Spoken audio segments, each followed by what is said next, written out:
Yo, what is up, guys? Welcome to the Tony and Dakota podcast. Today, we have two special guests that Tony's going to introduce. This is George and Abby Widman. Almost said Wildman because we have a friend in common. George and Abby Widman. Abby is co-owner of Cardinal Healthcare Solutions, and George is the CFO. So we're going to learn a little bit about what it is that their corporation is about from the little bit of research that I did. It looks like they're primarily a staffing agency. That is correct. Okay. And then they provide some other healthcare related solutions. I was just browsing their website, did a little bit of research, tried to find some things out, but we're excited to get to know these folks. Thanks for coming on. Absolutely. Thanks for We're happy having to be us. here. Yes. So, Abby, why did you let George into the company? He's actually the one that kind of pushed me over the cliff, as we say. I've been a nurse for about 10 years, and when we first got together, I was doing travel nursing, and I just approached the idea of I should open up my own agency so that I can provide competent care to those in need here in Fort Wayne. And he said, about 2 years into our relationship, he just said, what are we waiting for? So Wow. here we are. Are you from Fort Wayne? I am actually from Bluffton, which is about an hour south. Yep. Nice. So you guys have been in existence, or is this a chain or a franchise, or is it your own corporation as far as the name Cardinal? It is our own. Okay. And you guys have been in operation since 2021? Yes. June Okay. of 2021. And then I was looking at some of the data, and I was like, how crazy are the numbers? Like it said, 46,500 employees worldwide. Or was I on the wrong website? Yeah, Okay. I was That's trying. probably the big Cardinal Corporation. Oh, we okay. are just a small. We employ. What do we employ, George? About 65 Okay. nurses, CNAs, RNs, LPNs, QMAs around the area to long-term care facilities. Okay. What's the furthest that you guys go out as far as like counties? Are you just covering Allen County, or are you going out to like Kosciuszko? Like what's your radius as far as the... Our focus is mostly on Allen County. We do employ surrounding counties, Adams, Wells, Huntington County. We go up to DeKalb, Kosciuszko. We do have a couple in Indianapolis as well, so Marion County. Wow. Okay. Have you been thinking about investing in real estate? It's not like what you see on HGTV. We created a course to show you how to really invest and create a profitable flipping and wholesaling business. We show you where to find the money, how to find the deals, and how to negotiate the deals. We go over live sales calls, including negotiations, scripts, role-playing, and so much more. Everything that you need to know to flip houses is in this course. And if there's a video that we didn't make that you want, we'll make it for you. This knowledge has made us well over $1 million, and it's available right now for $9.97. Click the link below. Buy the course. How far can you guys extend? Do you have to stay in Indiana?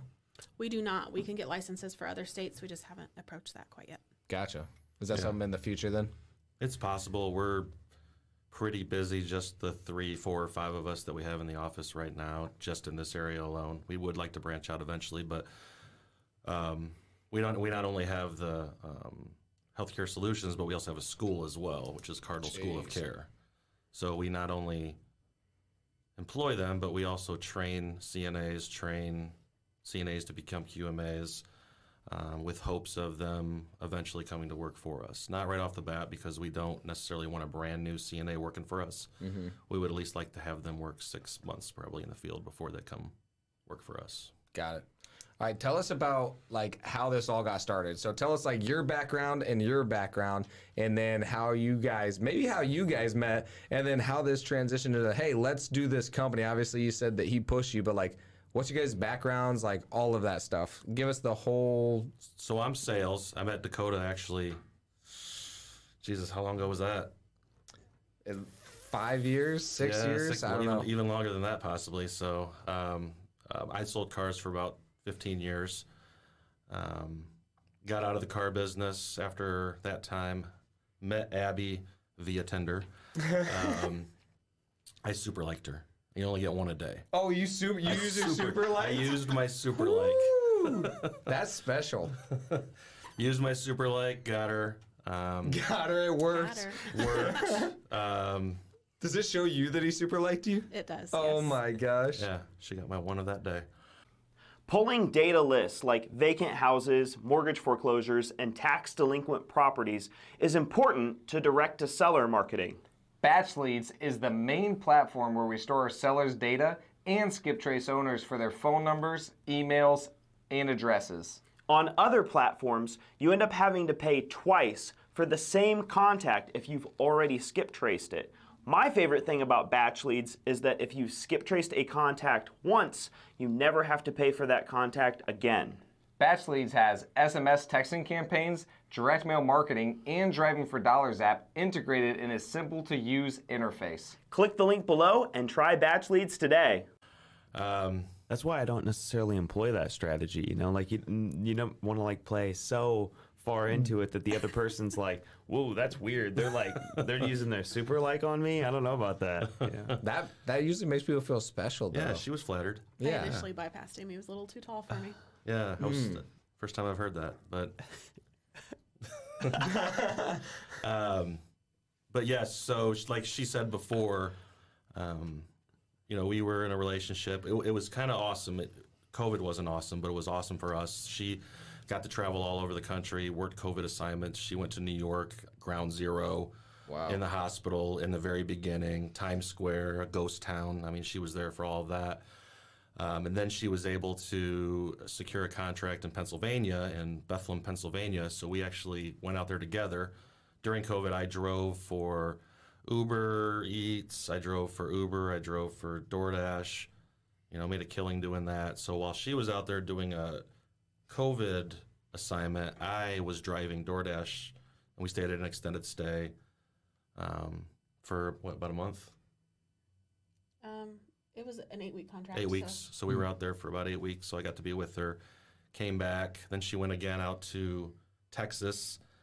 Then she went to Louisiana. Jeez. Yeah. And that was a hurricane contract. Yeah. Hurricane relief. So that when she was doing these contracts, she was working for staffing agencies. Except they were more of travel staffing agencies, so they would send all over the country, which I think you're familiar with some of your properties with nurses and things like that. Yep. So our biggest thing was, well, hey, why can't we do this? Why, true entrepreneurship, why can't we do it and do it better? Yep. And she had been talking about it, and I had been talking about it, and I'm the kind of person that will push you over the edge and make you do it and make you feel uncomfortable. Yep. Yeah. Salesman in him. Yeah. That's awesome. Yeah.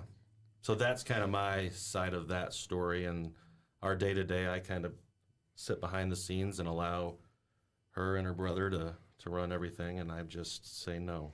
I did not know that's her brother. How did you get in it, and what were you doing at the time? So were you still selling cars, doing the Uber Eats, and then you're just like, hey, I'm gonna jump in this business with you guys, or like, did she start it and then you jumped in later, or? So she took a contract at Parkview, a travel contract at Parkview, and during that contract, we were also taking care for her grandmother. So I was at home caring for her grandmother.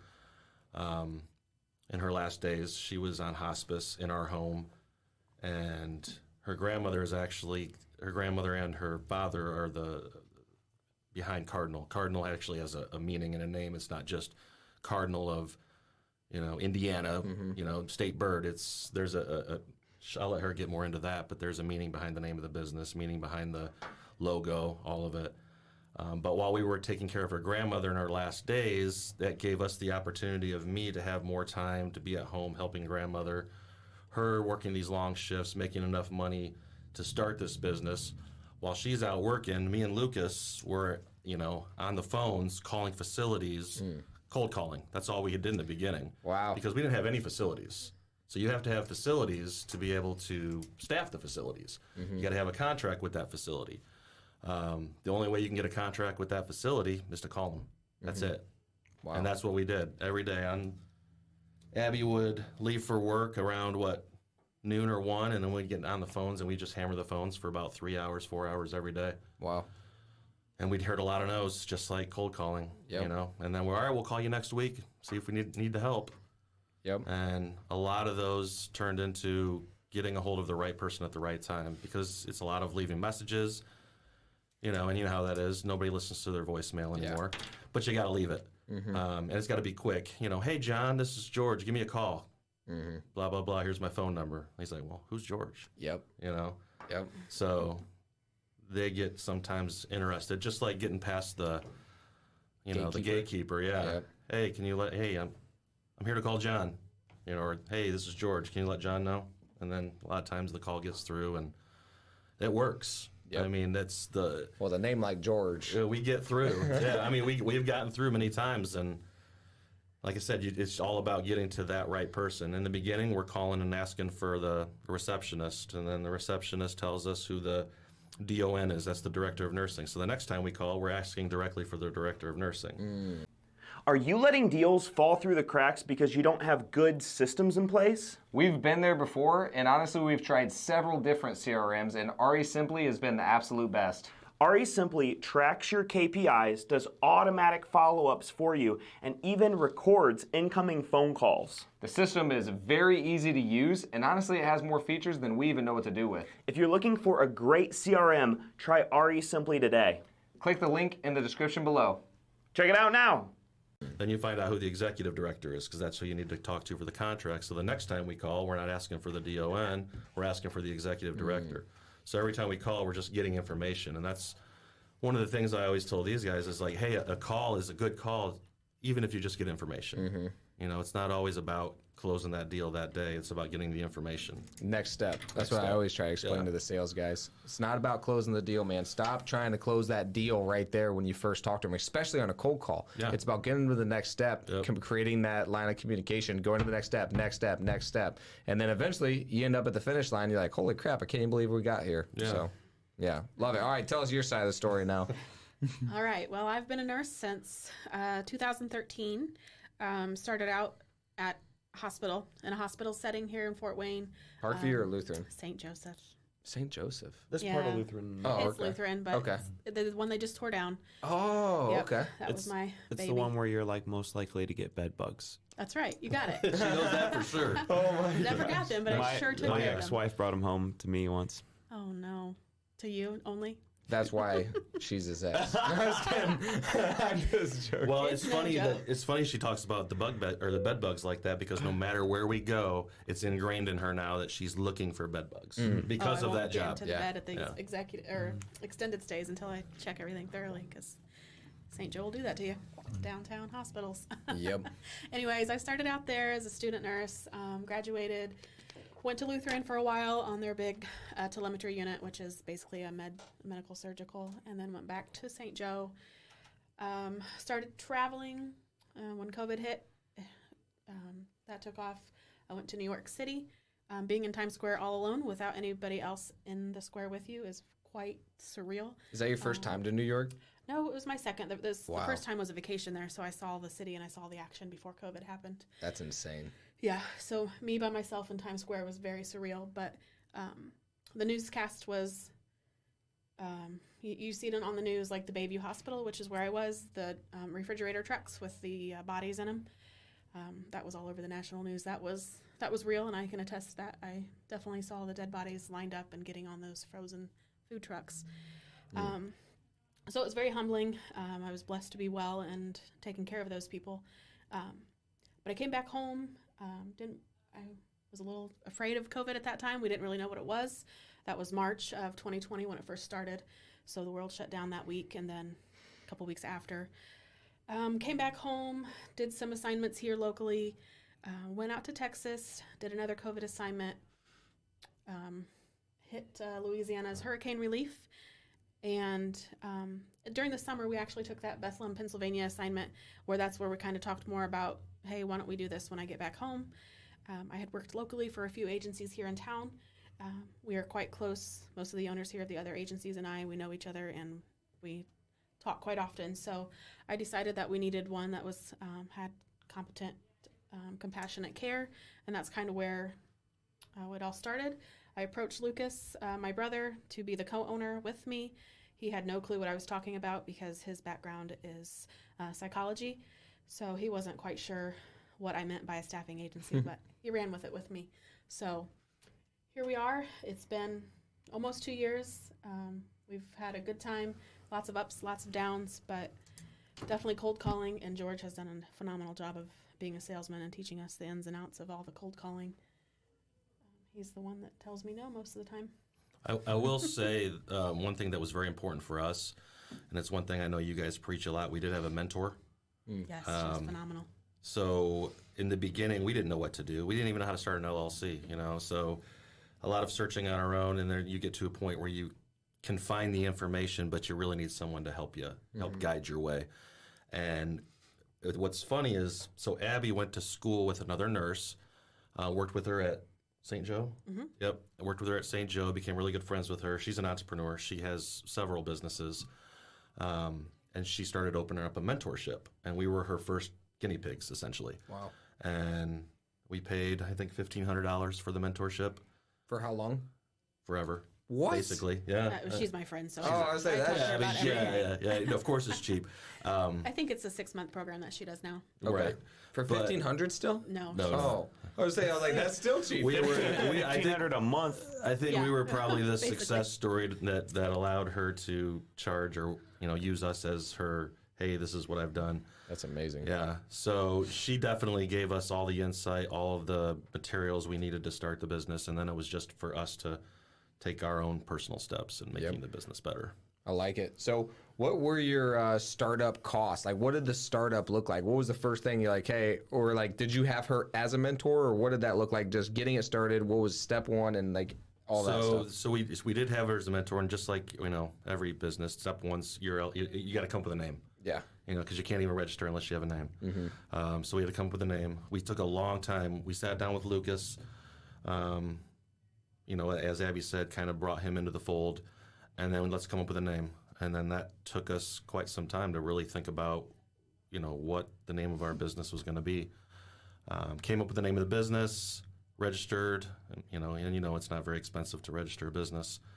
But then once you start a business, there's lots of things, lots of ins and outs, especially when you have a staffing company. Number one is payroll. Mm-hmm. And when you build facilities don't pay you right away. And sometimes they don't pay you at all, or it takes 6 months for you to get paid. For instance, we had one that hadn't paid us in about 6 months, and it was probably $130,000 that they owed us. But we still have to pay our people. Right. And they're number one. Mm-hmm. If they don't get paid, we have no business. Yep. So they have to get paid. Yep. So we found a funding company that funds our invoices. And they do a really good job. I mean, they only charge 1%. Wow. Every 10 days, up to 9%. Okay. So, Wait, say that again? So every 10 days, it's like a point every 10 days. So, Okay. So for instance, we usually invoice about, say, $50,000 a week. Okay. So I send them my invoices. They give me 85% is what they give me. And then they hold 15% in escrow. Okay. So then they pay me that 15% when that facility pays. Okay. Right. And then they take their fee out of that. And their fee is 1% every 10 days. Okay. So if the facility doesn't pay within 10 days, it goes to 2%. And then if they don't pay there, it's 3%. Right. And they usually pay within, 60 days is pushing it. So at the most we usually pay is 6%. Got it. But it's somewhere around 2 to 3% is on average is what it is. Got it. Except for the one facility that was, 9%. And then there was a chargeback involved in that. So we were basically charged back from the funding company all $130,000. Holy smokes. So yeah, so we had to sit, and they're $30,000 away from paying that one off. So we don't staff them anymore. Yeah, I can imagine. But we almost have all of our money, and we didn't have to get into collections or anything like that. Good. We avoid that completely if we can. I would say our biggest obstacle when we first started was our insurance. Okay. Yeah, definitely insurance, because a lot of insurance companies don't understand what we do from an insurance standpoint. Mm-hmm. And we had to find an insurance company that did understand us. So we ended up going to a conference, which is called NOSA, which is Nurse Owned Staffing Agency. We found it on Facebook. We got in a group, went to that conference, connected with an insurance company then down there that was there as one of the vendors, and they've tailored our insurance to how we need it and what we insurance is extremely complicated and difficult. Yeah. So What kind of insurance are you talking about? Are you talking like workers' comp insurance? You talking about like business insurance? What kind of insurance? So workers' comp is through the state pool, so I don't have to worry necessarily about that. That's pretty cut and dry and standard. Okay. But yeah, as for like my employees going into a facility, slipping and falling, my employees driving, because we also do hospice, so we also do like home health care. Okay. So my employees driving from one home to the next home to the next home to the next home, insurance that covers all of that. Theft, because you do have these employees that are going into these people's homes, but also going into these long-term care facilities, which are their homes as well. Be like malpractice even too, Malpractice, right? Like, accidental death, things like all that. Trips, falls, everything. So finding something that encompassed all of that was a challenge for us for sure. Okay. So is that the biggest obstacle you'd say? Funding and insurance were definitely huge obstacles. I think we got in at the right time in this business. Yeah. I really think it would be difficult to get into this business right now. We Okay. were lucky because, again, it's COVID. You don't want to say lucky, but there was a need and a huge need. Yep. And there still is. So we got in at the right time during the huge need, made a name for ourselves, got a really good name in the community. So we do a lot of community events as well. You have one tonight at Homestead? We do, yeah. Nice. Yeah. Yeah, so we sponsored a mural like you guys did also. We built off of, if you guys ever drive down State Street, it's this big cardinal on the side of, what is it? What tattoo parlor is it? Pink Lady Tattoo Painted Shop. Lady, Okay. Painted Lady Tattoo Shop. There's a huge Painted Lady, mural on excuse there me. on the side of it. It's a big cardinal. That's ours. That's awesome. We had a block California. party there for that. Gave away a lot of things. We go to community outreach, so we go to different long-term care facilities. The last one we had, we brought a DJ, dance party, To the residents of Byron. To the which residents is at Byron mental Health health, Center. and they loved it. That's so. awesome. Yeah. So we like to get out in the community as much as we can when we can, at least Yeah. once a month. That's amazing. So usually with healthcare, people have even told me with like HCAP scores, you get paid, 2 out of every $5 if you're a 2-star hospital, and 3 out of every $5 if you're a 3-star hospital. When it comes to the ways that the insurance is actually even willing to reimburse you.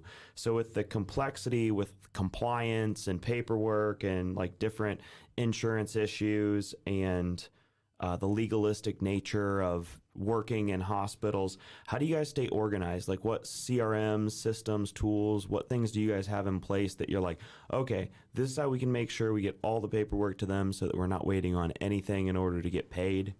That's a really good question. Because you guys are basically like, you're doing HR too, right? Yeah, so that's a great question because we have a software solution for all of your questions that you just asked.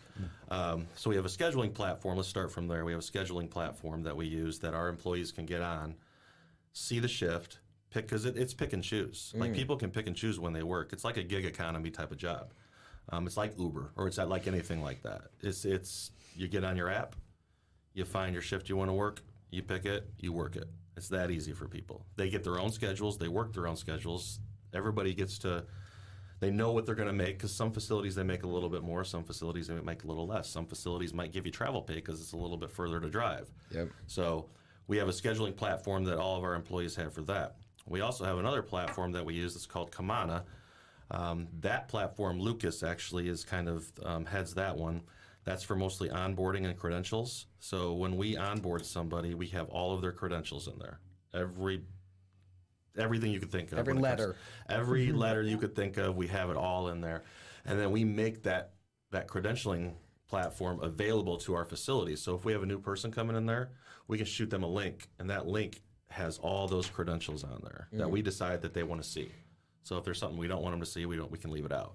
But they see whatever we want them to see about that person. So they're basically getting a resume for every person that we send in there, knowing like, oh yeah, this is a good person. We want them in here. Because some facilities, you have to go through that process. Some facilities are like, we just need the body.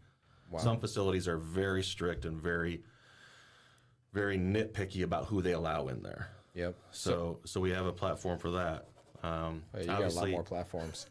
Obviously, I use QuickBooks for my accounting software. What else do you use? What's the other ones? Humanity, that's for our scheduling. Kamana, that's for our credentials. Yep, I do my QuickBooks. compliance through Kamana. We actually don't mess with the HCAPs because we don't have to file with insurances at this time. We just bill the facilities. So we don't really have to worry about payouts from. We From do have insurance. Yeah. we do have to worry sometimes because some of our facilities are Medicaid, Medicare facilities, so they get paid. When they get paid, we get paid. Okay. So those can take a little bit longer. That's where we get into those 90 days of no payments that we run into. Now, private-owned ones, we get paid sometimes 2 weeks. Wow. Do nurses keep their notes on file with the hospital that they're working with, or are you guys responsible for the documentation that the nurses do as well? Like charting. Yeah, charting. They do all their charting at that facility on their charting platform. There are different ones. At this time, we aren't in hospitals quite yet. We are working on our Joint Commission accreditation, and we will be in the hospitals once we obtain that. That's a big deal. Are you guys familiar with the JCO? That's a lengthy process. Explain them. I was going to ask, what licenses do you have now, and then what other licenses do you guys looking for? Like, just to be in the long-term care that you talked about, do you have to have certain licenses? In Indiana, you do. You have to have a license to operate a staffing agency, and I can take that in any facility. The one they are looking for, like the JCO accreditation, which just sets you top tier Okay. with your competitors. So it's a lengthy process. You have to have all your files 100%, and then we go through they'll come in and thumb through all of our files. So that JCO accreditation that she's talking about, that's important because certain hospitals will not allow a staffing agency like us in unless we have that accreditation. And then do you have to have a nurse on staff or a doctor or anybody like that? Or can you, as a staffing agency, have nobody in the medical field and still hire the professionals? Yes, you do not have to be a nurse to own a staffing agency. Okay. You can be a layperson. It definitely helps, though, to have a nurse running your, a face like, hers that can Yeah. Relate to the relate to the questions and the issues that are happening in the because facilities. she gets a lot of emails daily regarding Disciplinary actions. instances, and her being a nurse, she can speak that jargon. Yeah. Do you guys have everybody then? So like, let's say respiratory therapists, like nurses, like all of that, or do you guys staff any doctors, or is it like who is on your guys' staff? Currently, we have licensed practical nurses, LPNs, RNs, QMAs, and CNAs at this time. Okay. We hope to branch out. We have a need for lots of dietary. A lot of the nursing homes are needing help in dietary. So hopefully that's our next avenue. Is it hard to branch out, or like more work, or? No, I just have to be sure my credentialing is up to date and that I have the right credentials available for those staff members. Got it. We have a program that they do testing on to keep up their yearly HIPAA, safety, abuse, elderly, dementia training, etc. So you guys, every single employee or like person that you're doing this for, do you call them employees? yes. Okay. So every single employee, you guys have to make sure that they're up on date on their credentials. Are you W-2ing everybody? Yes, we are. Oh, what a nightmare. So we've looked into 1099. We do 1099 a couple people, like our instructors for our school. Okay. We've looked into 1099ing our employees. We would love to be able to do that. But at this time, and what we decided from the beginning was W-2s. Why did you decide that? And explain for people, just in case they don't know, the difference between 1099 and W-2 and why you decided to do that with your company. So 1099 is an independent contractor. You really don't have a lot of say, and you really can't. There's definitely some more complexities involved with a 1099 employee versus a W-2. A W-2, they're your employee, and they have to follow your guidelines. A 1099, they don't really have to follow your guidelines. They're not your employee per se. They're Like a contractor. They're an independent contractor, Yep. right? So it makes it a little more difficult with a 1099 employee. It's just from tax purposes. I don't have to pay for their employee taxes. I don't have to match their Social Security, and I don't have to pay for workers' comp. And that's huge for us when you have 60-some employees. It's a lot of money. It's a lot of money that we're, and I wouldn't say missing out on, but it's definitely costly as a business owner to have a W-2 employee versus a 1099. Yep. Got it. So they're only your W-2 employee for a certain period of time until their contract expires? So they are not a contracted employee with us. They don't have a contract. They are free to pick and choose their hours, free to pick and choose when they work. They're basically per diem They're employees. per diem. So yeah, so really they only have to work 8 hours a month. That's enough to cover, our scheduling platform costs, payroll costs, things like that. So as long as they pick up 1 8-hour shift a month, they remain on our platform. If for some reason they can't pick up a shift, they will get deactivated from the platform. Doesn't mean they're fired. I'm not firing somebody, but it just means that they'll be deactivated and from the platform until they are able to pick up a shift, and then they contact HR to see if they can be reactivated. That's kind of funny. It's like, we're not firing you, but we're permanently disabling you from ever. So yeah, you said that, not me. So explain to me how it works, because basically it sounds like, let's just say, you guys are getting paid $50 an hour for the nurses. You pay them now $30, and then you get all the other costs and everything like that of owning a business. That's basically how it works. Yeah. And then if they do not work, you don't get paid anything. You make $0 if they don't do anything. Is that correct? That is correct. So the value we have as a business is that we can provide staffing to a facility when they need it. So for instance, we just had a facility that has a COVID outbreak. They needed CNAs. They said, hey, here's the hours. We need CNAs and we need RNs because we don't have enough. Here's our list of needs that we have. And we haven't talked to them, or they haven't been giving us regular needs, but all of a sudden, boom, we needed it. So here's their list of needs. They give them to us. Typically within a couple hours, we can get all those needs filled. Wow. And we've had some give us a list of needs, and then all of a sudden we have them filled, and they're like, whoa, hold on, we didn't need all of those. Well, you gave them. Yeah, why'd you say they did? Well, so it was Stillwater, wasn't it? Yes, it was one of our hospice facilities. They were new, so it was a new facility. Just they were new to staffing, new to agency, and they gave us their list of needs, and then we had them filled within an hour, and they were like, whoa, hold on a second, we didn't know that's how fast it would be. Oh my gosh, that's pretty cool though. Yeah. They were shopping around. They sent it out to like 5 different agencies. Probably But you guys so, just yeah. got back fast enough that you got all the that's exactly all the work. Exactly, that's what we do, and that's the biggest part of our. We do a great job, but we have a scheduler named Sarah. She's amazing. She is the lifeblood of our business because she is the person she's the front of it all. She does all of our scheduling. She has somebody, she has shifts filled. She knows them all by first name. I mean, she's constantly in contact with them 24/7. We tell her to put her phone down sometimes, and she doesn't listen. Yeah. But she's working her way up. She's going to take Abby's job eventually. So That's awesome. So I see your primary leadership then is George, Abby, Lucas, who's off camera right now, and then Sarah. Is there anybody else that's one of your primary people that's either in the leadership or the assistant role? Currently, it's just the 4 of us in the Cardinal Healthcare staffing side. On the school side, we do have a leader. Her name is April. She's our lead instructor at this time. So she does a phenomenal job with our CNAs. And I was going to say, so I see the value to the places who are hiring. What's your guys' value to the nurses? Why do nurses be like, man, I want to work with Cardinal? do you want me to tackle that, or you want that one? To come on with Cardinal, they are an agency nurse, and therefore they can make a lot more money, agency versus staff.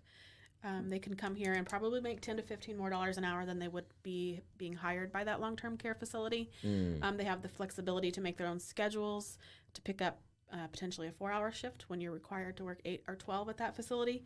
You can work 4. Basically, the facility will just take whatever we can give them at that time. So they have the flexibility. We do not offer benefits at this time, so that's one thing that is probably the downfall for some of our nurses that are raising families. They need that insurance, which we hope to get on this year. But the number one thing that we hear is the flexibility. Yeah, love it. That's awesome. Yeah, we preach, living life and spending time with your families, and we want that the most for our employees, is for them to be able to work the shifts that they want to work And if they can't work it, then we'll do our darndest to find somebody that can. So sometimes we'll get a call off, or we have a Facebook group that people go on. They post their shifts. Hey, I took this shift, but I have this going on. And then sometimes for that employee, if they can't get that shift covered, we might throw a couple dollars on that shift for an employee to pick it up, because we don't want to leave the facility shorthanded, and we don't want that employee to have a mark on their record because they can't make their shift. Yep. Sounds to me like a 1099 employee. That's what it sounds like. you're like, hey, you got the freedom to kind of come and go as you want and do all this stuff. Sounds like a 1099, but me and my accountant have talked about it. We're thinking about it. So yeah. I think the difference, like legally, would be or from the legal standpoint, is the expectations for like what you wear and certain behaviors and showing up on time and things like that. But the funny thing is the hospital will choose that, not even them, like not the employer. You know what I mean? It's going to be more the hospital that decides what they wear, not them. Yeah, there's definitely that, because I can only tell them to do so much as a 1099 employee, but when they go to the hospital, you're right, they can tell them what to do. Yeah. Because they're not my employee, Mm-hmm. Yeah, that's interesting. Yeah, my accountant told me there's definitely some gray area with 1099ing, so just got to be careful. Yeah, I'll say it's difficult. It's difficult because there's so many different rules around it, and then if you supply them with any equipment and all this other stuff, then it's like, oh, are they gonna, like, we deal with the same thing here, and so we actually just switched a couple people over just to W-2 because I'm like, you know what, they're here. They are doing multiple different jobs, so like that's one thing that could be 1099. But then like they're here all the time, they work 40 hours. Let's just do a W-2 just to be safe. I'd rather just do that than like, But we do have some people that are 1099, like our project manager. He's not here right now. He travels on job and stuff. So like we're gonna 1099 him because we don't supply him with his own equipment or anything like that either. So, but there is definitely some gray area. But yeah, as long as your tax accountant is telling you, then. Yeah. But it sounds to me like it's 1099. Sure. I think it actually sounds more like a 1099 than a W-2 with the way you describe it. But listen to your tax accountant over me. Yeah. No, it's been something that we've discussed just within the last 3 or 4 months of trying to get everybody switched over to a 1099. So we're definitely on the same page. Yeah. Did DoorDash 1099 you or W-2? Yes. See, maybe 1099 then. Yeah. Did they tell you what to wear? No, they sure did. Oh, okay. No, I just had to show up. I didn't even have to have a DoorDash bag. Yeah, they're like, do you have a pulse? Okay, welcome to DoorDash. Yeah. At that time, it was that way, and I tell you, I was making money, hand over fist at that when everybody was locked in. What do you think you're making, like per hour? 30. Wow. And where were you at the time? Were you in New York or where were you? Well, here and then Pennsylvania. So I didn't go to New York I just did Pennsylvania and here, but here was because DoorDash was new. New York, you have to ride a bike around. Yeah, so DoorDash. So before COVID, there wasn't very much DoorDash around here. I mean, it was brand new for the most part, and then COVID hit. And it's like that's all you could do was DoorDash. Yeah. And then you'd pick up 4 or 5 orders at a time, and if it showed up cold, I mean, people were like, okay, at least I got my food at that point because you just had so many orders, and it was. Yep. It was fun. I enjoyed it. It was a nice little break from sales and monotony, and I got to go in my car and listen to podcasts all day. So that would be awesome. Yeah. And the virus was a lot less likely to travel that way than if you'd sat down in a restaurant. Yeah. Because it was a smart virus. The services that you guys offer, because you said that you're not in the hospitals yet, so you're doing home health. Yeah. And you're doing hospice. Yes, and long-term care facilities. Long-term care facilities. Okay. Have you seen a big dip, because you talked about like COVID being an opportunity for staffing agency, nurses needed in exponential amounts, like beyond anything that we've seen in recent history, and then you guys saw a dip, right? Or have you seen a dip? Our growth, I actually just ran numbers for our accreditation that we're doing, and our growth has went up exponentially. It's crazy. In hours or in employees or both? Both. Wow. I would have never have believed where we're at right now. Now the COVID has settled down a little bit, and it comes and goes. A lot of facilities, it's COVID's here to stay. We're not going to get rid of it. So the the pay for it has changed a little bit. They're not being paid as highly as they once were because it's just going to be a normal thing. So we have to deal with it. But Yeah, because the numbers COVID have definitely, our numbers for staff and hours have risen. COVID allowed us to get into the facilities, and then our work ethic and the way we do business has allowed us to stay. That's awesome. Yeah. Wow. Do you think that the need for nurses went up because, I mean, I saw that some nurses had kind of lost their jobs. Did you see them migrate from the hospital because of the legalistic nature of the hospitals where they're like, you have to get the vaccine or you're going to get fired? Did you see people break off from that and just go, you know what, I'm just going to go PRN now? And have you seen that shift happen a lot just like in the last few years where nurses are like, hey, I think there's something better available, and I heard about it because of COVID? Dude, this podcast is going to get nerfed for sure. Yes. COVID definitely changed their way of thinking a lot. The vaccine mandate for many hospitals and facilities changed their way of thinking, and they reached out to us and asked us if we were requiring it, which we did not. We accepted exemptions. So that got us quite a bit of employees. Now we have to abide by our facilities. The exemption was like, I don't want to. No, we required a little bit more than that. Like Okay. medical or religious. We needed 3 sentences. So. Yeah, at least. But we do have to abide by the facilities and their wants and needs. So we did have 2 facilities, I think, that required it. So we just didn't offer those to those employees that didn't want the vaccine. They couldn't see it on their platform. So. Do you guys mind if I jump off and Lucas jumps in so you guys can meet Lucas and ask him a few questions too? Sure. Since he's the other half of this.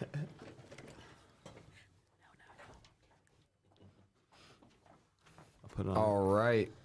I was going to ask, so let me just rewrite my questions. No, I'm just kidding. Welcome to the Tony and Dakota podcast. I'm going to try the intro now. Oh boy. All right. So, well, one thing that I did like that George talked about, and I don't know if you guys both experienced this, but basically I always tell people that whenever you're going to start a business, you basically just have to jump in and then you have to figure it out. And that's what I like that you guys talked about, like in the cold calling and all this stuff. Honestly, like you're never, ever, ever in a million years going to figure it out. So, do you guys agree with that? Do you think you just like jumped in, started figuring out, or like walk through like what you thought about initially and then like what you had to figure out along the way? And then it sounds to me like you're still figuring out, which we all are, but everybody thinks once you get to a certain point that you got it figured out, when realistically it's just the process that continues to go on. Yeah, as we look back on our memories from last year or our pictures from last year, and we sat down and think about what we were doing then, we're like, we thought we needed all of this and we didn't need any of it. We had no clue what we were doing. We just did day to day and kept going. We've kind of molded ourselves and figured out our own roles within the company as we've grown. But in the beginning, we had our hands in everything. And then as we grow, we're like, we have too many hands in the pot here. We got to figure out our specific roles. And, you know, it was hard for me to maybe give up some of those roles and give them away because they were my babies, I thought. But obviously I was meant to do what I'm doing in the company and they're meant to do what they're doing. So the roles have definitely changed, and we've seen that since we've grown. That's so funny because that's exactly what we experience. Just so many different people, and then it's hard to know of like, hey, I thought that you were doing that. Well, I thought you were doing that. Well, we need to decide who is going to be responsible for that, or somebody didn't get it done, and then we thought the other person was handling it. So who does what role? Like, what exactly are your roles, and then how did you guys decide on who's going to do what? In the beginning, we initially, all of us would onboard the employee, and that was just like, hey, did they do their skills yet? Have they sent you their BLS card? And then it was just easier to hand that all over to Lucas, so he does all of the onboarding.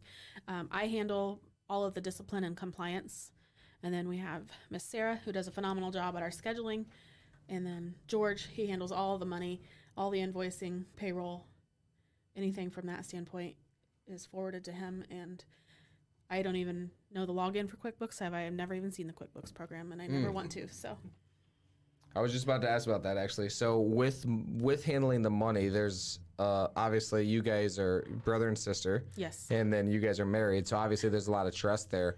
How important do you think it is to trust the people? Because that's the interesting thing is like for us, we have it to where it's all open. Like Tony can log in, everybody can log into the bank account, everybody can see everything. Every single person that works for us can log in because I want complete freedom to where you guys know that we're not stealing from you, we're not screwing you over. You can log in, you can see everything. How important do you think trust is in order to do that? Because you obviously trust him just to do it.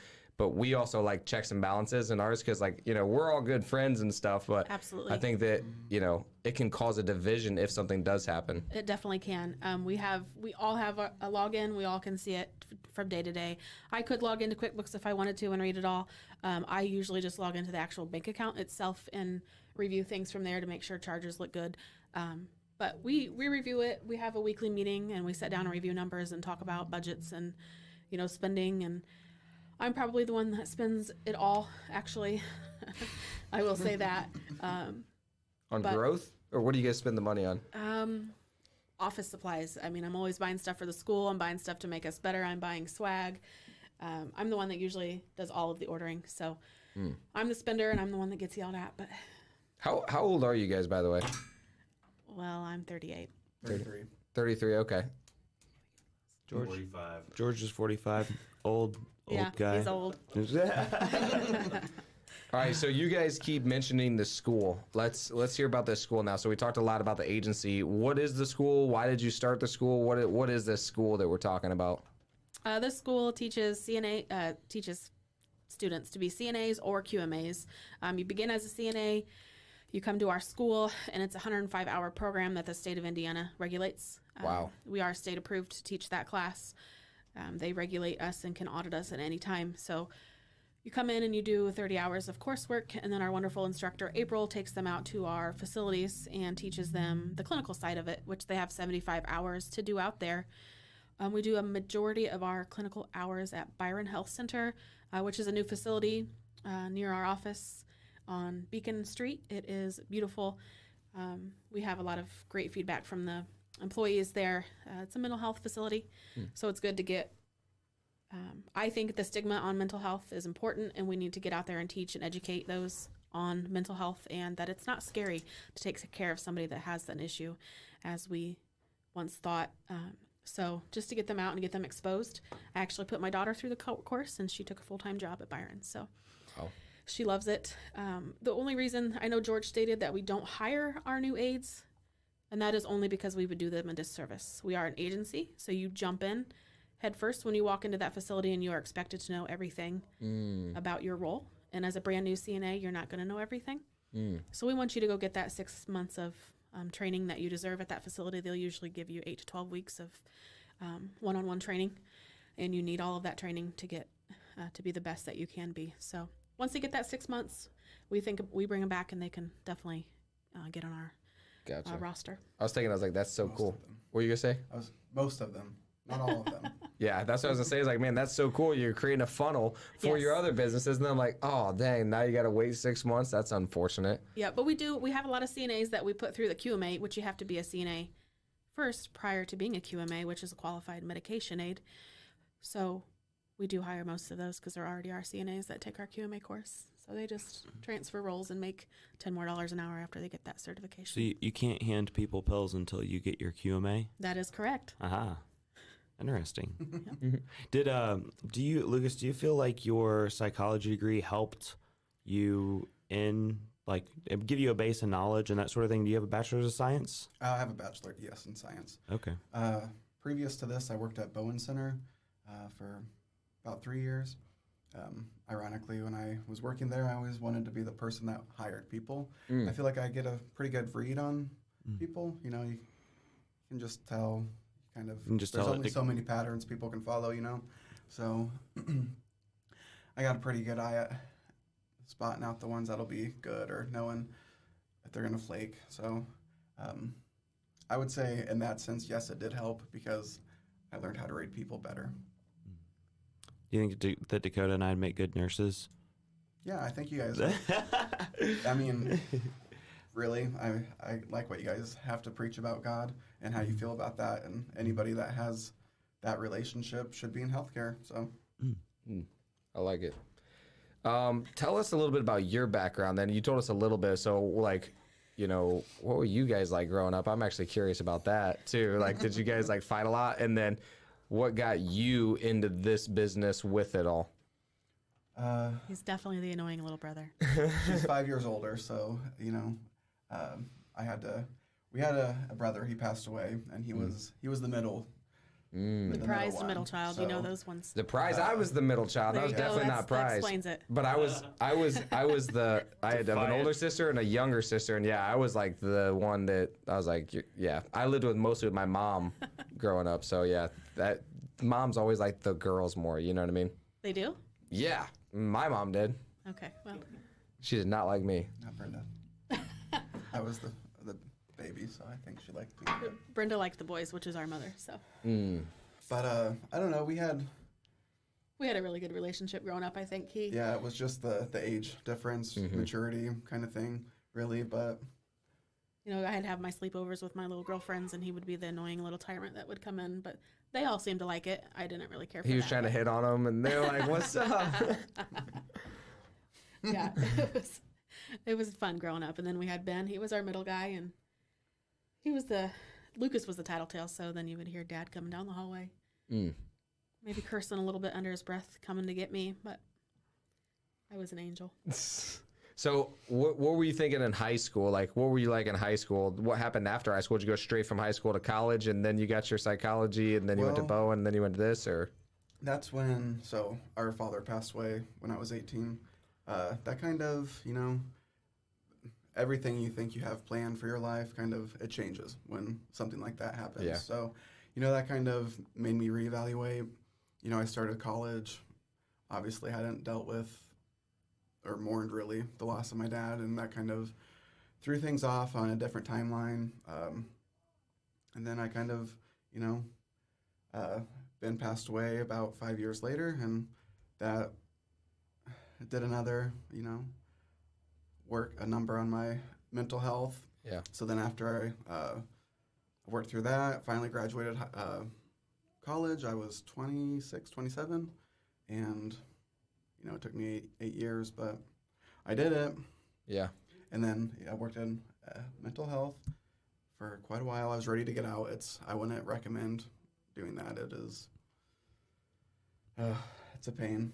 Tiresome. Yeah, Well, it working is. mental health, you mean? I mean, I enjoyed it, but people it taught me discernment. You got to learn to discern the people that want the help or the ones that will just take the help. So, you know, and that's kind of the world we live in. The people will just take what's given to them. Just need to learn discernment. Abby approached me with the agency idea, and I was ready for a change. Wow. So Yeah, COVID started for me is another reason why the agency started. COVID and the regulations and the mandates and Yeah, it things was like awful. that. I didn't really necessarily believe in all of those mandates, so I thought, well, if I go out on my own, then I don't have anybody to clock in and tell me I have to do this. So I said that was the end of that. And before the mandate happened at the facility I was at, of course, they dropped that mandate and were accepting exemptions at that point, which was very much needed here. They took I think they spoke highly in Fort Wayne. They were the first hospital system to allow exemptions. So Wow, that's interesting. yeah. So either personally or professionally, you guys can answer this together or you could answer it separately. What is your best, most interesting, or favorite failure?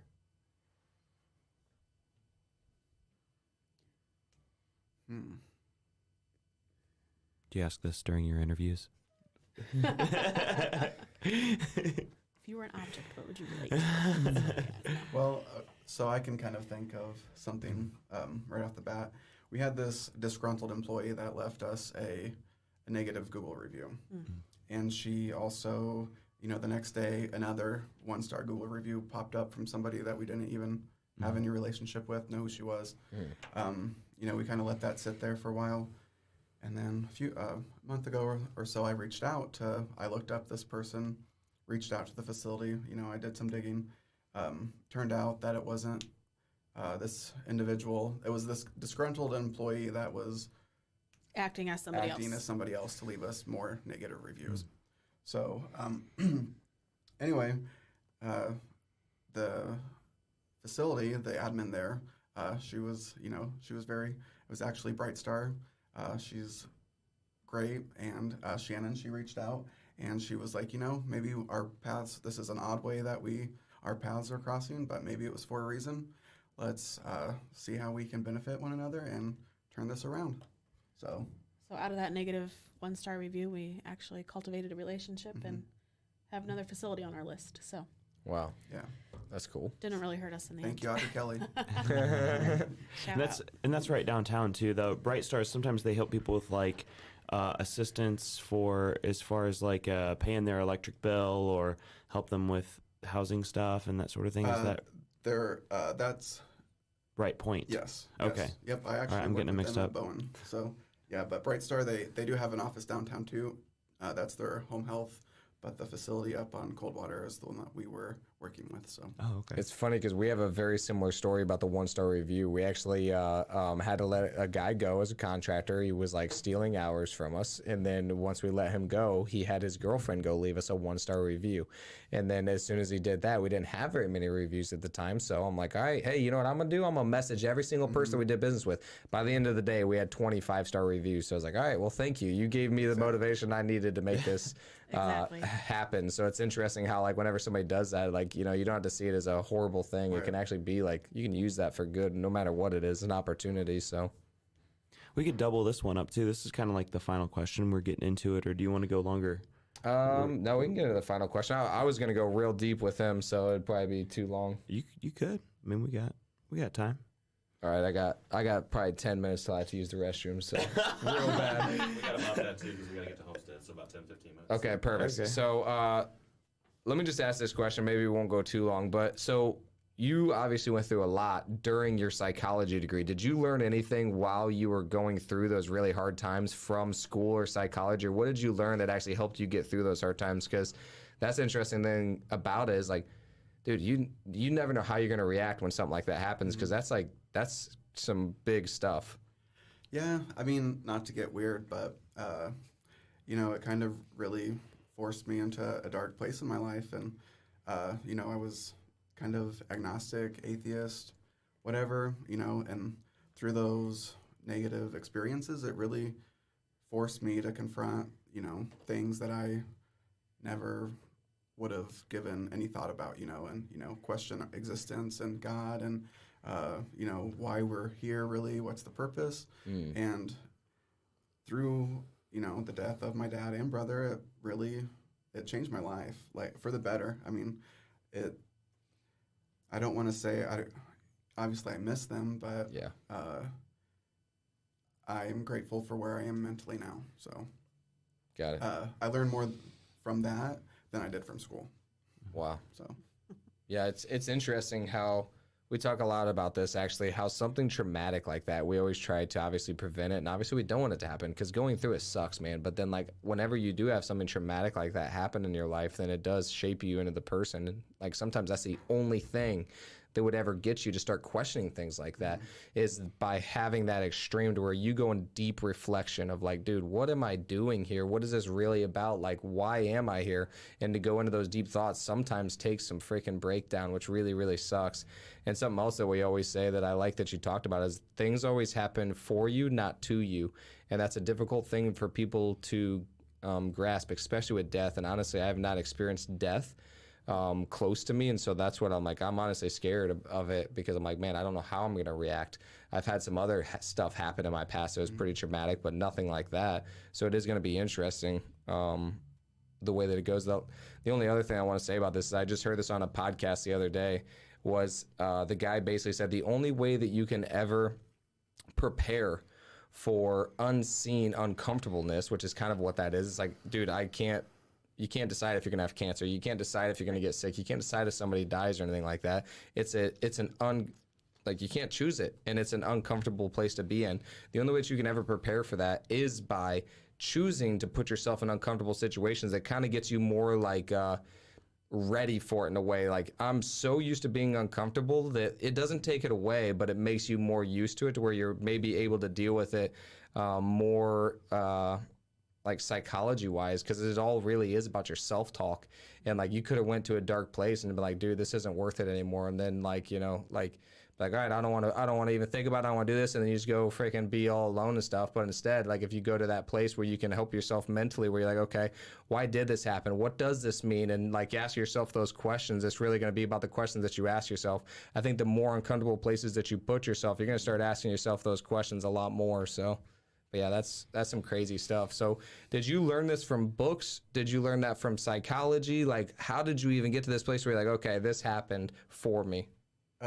It was more of, I guess, an unraveling. It was, you know, kind of like you just saw things from a new set of eyes. You know, there was more out there, and it just made me seek, and I was curious, and I, you know, researched, I read, I got pretty deep into some weird stuff, and it opened my mind up than just that narrow view that I always had. And honestly, I mean, Abby went through the same experiences and she dealt with them in her own way. And I really, you know, Cardinal, what it represents, you know, her dream is our dream, compassionate care.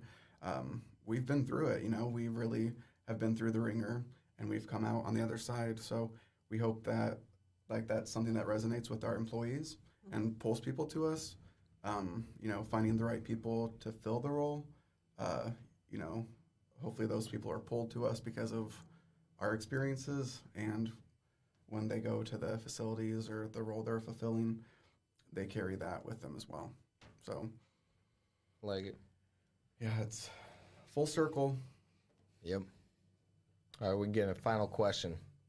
Okay. Well, let's do a final question for each of them, and then we'll pull George back on and ask him the same final question. You want to give George more time? I feel like George would be the one that would be quicker, actually. Okay. No, it'll be fine. We'll just ask him. All right. Not make this any more complicated than it needs to be. Okay. Abby will say 60 years from now, you're on your deathbed and you have a final message to the world. It's your mantra. It's a paragraph, a sentence, a billboard in Times Square. It's your final message to the world. And it's a legacy that people are going to remember you by. And it's your message that you feel that the world needs to hear, but it's unique. It's from you. Oh my gosh. How people are going to remember you. You didn't prepare me for this. How people are going to remember me. Mm-hmm. It's your legacy message to the world. Oh gosh. I don't even know. George has something to say over there. I can see his head going. I got mine. Just don't ever give up on your dreams. You're always one no closer to a yes. That's how I've seen it during this whole entire process as we've unfolded. Just show your compassion, be empathetic, and never stop believing. My turn? Yeah. I really think it's everything's just in your head. You're your own worst enemy. Anything that it's self-doubt. If you can work through that self-doubt, you can really do anything, you know, but you spend your whole life working through it. Well, I guess we'll bring George over. I like it. Let's bring George on. All right, George. You got your mantra? Yeah, I do. My mantra is just try. Fail, please. I love failure. Failure is my favorite because I learned. I'm going to fail way more than I'm going to succeed. And that is the one thing I tell my kids, I tell her kids, I tell all of us is we're never going to get anywhere unless we try. We're never going to get anywhere unless somebody pushes me off the edge. And I'm never going to get anywhere unless I fail. And I have to fail. And I love failing because it means at least I tried. And it's one step closer to succeeding. I like it. All right, where can our listeners get a hold of you guys if they want to have you guys staff them, if they want to work for you guys, or if they just want to get a hold of you guys and go out for coffee or something? Their best bet is to visit our website. It's cardinalhcs.com. There's an info tab on there. You can put a request in and contact us. You're welcome to always call us. The phone number is online, or it's 260-433-9426. I like it. All right. Any final thoughts that you guys want to share with our listeners? No, it was a pleasure being here. I know we didn't get a lot of time to talk about real estate and things like that, but that is definitely our next venture. So maybe next time you have us in here, we'll have a success story for you. There we go. Let's go. Yes. Real Thank you for estate's your going. time. This Yeah. is Thank you great. guys for coming on. Yep, thank you. Thank you guys for watching. See you on the next one. Peace.